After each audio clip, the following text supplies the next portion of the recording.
Welcome back to Open Line. We have lots to talk about tonight. It has been the topic that has involved our lives the last year, COVID-19. We're also talking about the Johnson & Johnson vaccine. If you have any specific questions about that, we'd love to answer those too, because we have Dr. David Aronoff with Vanderbilt University Medical Center with us tonight. Lisa has been waiting very patiently on the line, so let's go ahead and bring her into the conversation. Lisa, go ahead. Hey, doctor. How you doing? Good, thanks. Go ahead, Lisa. Yes, I'm here. Can you hear me? I can hear you, absolutely. Okay, I have a question, more like a concern. Now, I was at the store the other day, and I was talking about the vaccine, and the cashier was there, and he was asked, I was telling him I was going to get the vaccine, and he said, well, I wouldn't do it because my brother had the vaccine. He had COVID, didn't know he had COVID, and he passed away. So my question is, if you have COVID and you're not aware that you have COVID and you have the vaccine, is there any threats or would it cause any danger to you? Great question, Lisa. Thanks so much for the call. Yeah, Lisa, thank you so much for calling. And this is a common question.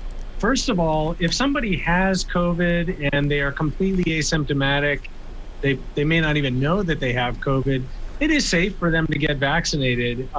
If you've had COVID and you're symptomatic, we recommend that you wait until you're no longer symptomatic or you're basically almost back to full speed before getting your vaccine. And in fact, if you want, you can wait several months, because recovering from symptomatic COVID, it's pretty clear that you have immune protection from getting reinfected in the months that follow your infection. So it would be fine to wait a bit before you get vaccinated, but it is safe to get vaccinated once you're feeling better. And if you were never symptomatic in the first place, it is absolutely safe to get vaccinated during that period of time. Dr. Aronoff, just to kind of segue, when we're talking about symptoms, I've seen a lot of social media chatter about people that have recently got their second dose and seem to talk about some of the common symptoms that come along with that second dose. Sometimes you can see on social media some hesitation or some concern of people having some of those side effects, but that seems to be proof that your immune system's doing what it's supposed to, right? Yeah, I mean, it's really interesting. So with these 2-dose vaccines from Moderna and Pfizer, the whole purpose of the second dose is to really boost or amplify your immune response that you got several weeks ago to the first shot, so that the levels of antibody against the virus that your body makes get really, really high. That not only provides protection against the original strain of SARS-CoV-2, but with really high levels of antibody, you're also much more likely to be protected against some of these variants that are circulating. But when you get that second shot, you're more likely to feel that immune stimulus of the vaccine. Not everybody does, and that's okay. It's important for people to know if they've had their shots and it didn't really bother them except maybe a sore arm, that doesn't mean that they didn't get a really robust response. In fact, in the clinical studies, the people who didn't have symptoms were just as protected as the people who did have symptoms. But for some people, they really feel that immune system activation. I was one of those people. When I got my second shot, the next day, I was a little more useless than I normally am, if you talk to my family. And so I basically sat in bed and read, and I had to take some ibuprofen because I had low-grade fevers and a headache the next day. But then the day after that, I was back to normal and able to go to work.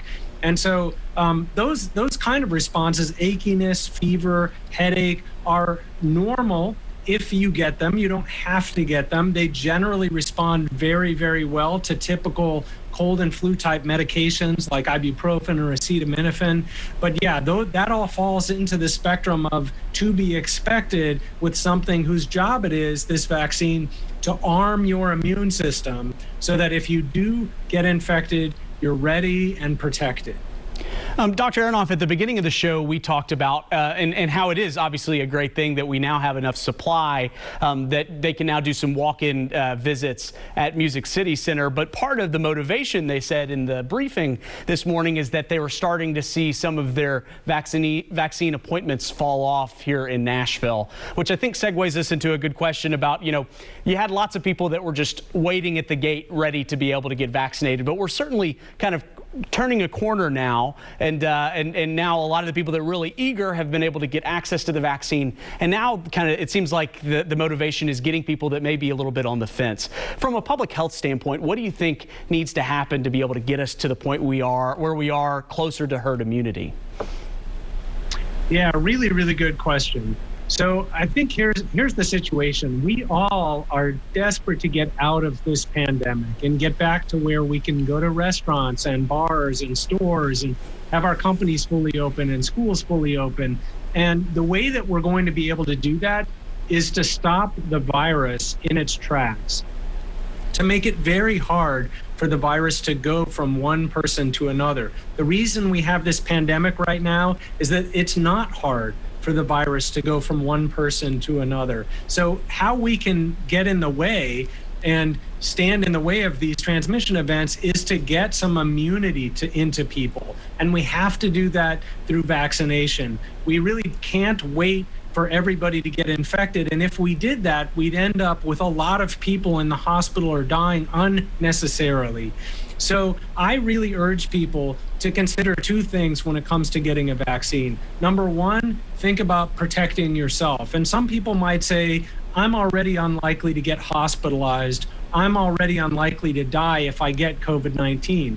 Well, that's true, but even some young people can lose their sense of taste or smell, and that may never come back. You can also develop things like brain fog or shortness of breath or kidney problems, and to have that as a young, productive, happy person can be very, very debilitating. And the vaccine makes it harder for you to get infected and much less likely that you would develop any kind of symptom that could turn into a long-term disability. The other reason to get vaccinated is to remember that the virus can go from you to other people, and those other people may be people you really care deeply about. They may be people who have families, and when they get sick, they may not recover. And so it's about protecting the people around you as well and being part of that human shield against this pandemic by getting vaccinated. And finally, I would just say, look at some states in the United States that currently are having lots of COVID activity.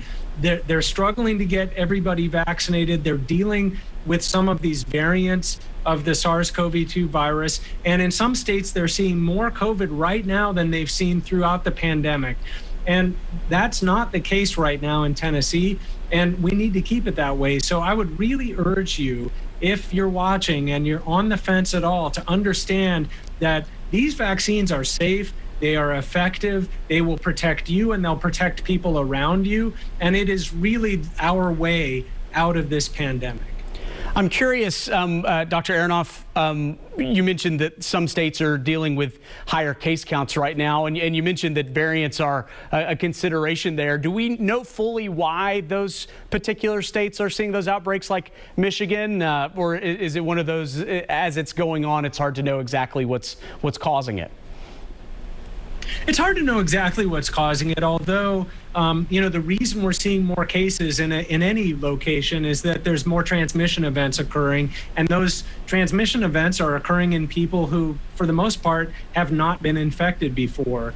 And so when you take these variants that are more transmissible, when people get infected, they're more contagious, and you put them into populations where there's lots of susceptible people, that's where you start to see lots and lots of cases. And in some states, Michigan's a good example of a state that did a really good job of protecting their population early in the pandemic. People stayed home, they wore their masks, we didn't have vaccines available, but they were able to get the case counts down. But then it's possible that they started opening up their economy before the vaccines were really starting to roll out, and the variants arrived and found susceptible people. Now, why that's exactly different than what we're seeing in Tennessee is not entirely clear. However, it could be the case that many of the people who are in the bigger cities in Tennessee and Nashville, particularly those who are younger and gathering, many of them have probably already had COVID, and now there's additional of them getting vaccinated. And so it may be that we're heading closer towards herd immunity in Tennessee than, let's say, a state like Michigan. But that's all speculative. We really don't know exactly what explains these big differences. Thank you so much for that, Dr. Aronoff. We have to take a quick break, but when we come back, we'll have more of our conversation. Don't go anywhere.